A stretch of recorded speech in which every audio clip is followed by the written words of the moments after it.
হ্যাঁ, জানি ভালো করে ভিডিও এডিট করতে পারি না ভাই। After all we are 90s kid. জেনজির মতন অত ফিল্টার লাগিয়ে ভিডিও আমি এডিট করতে পারি না। এই জেনজি কাস্টমাররা এটাকে কিন্তু গায়ে লাগিয়ে নেবেন না আবার। আপনাদের ট্যালেন্টের কদর আলাদা ভাই।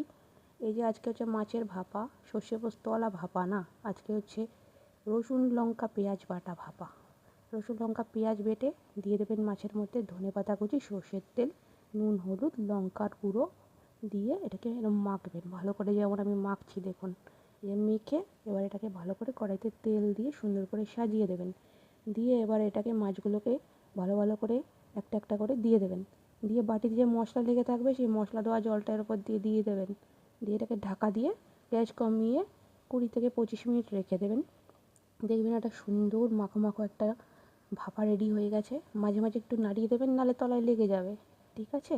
নামানোর আগে গরম মশলা একটু ছড়িয়ে দেবেন। ভালো লাগলে সাবস্ক্রাইব, লাইক আর শেয়ার করতে ভুলবেন না কিন্তু।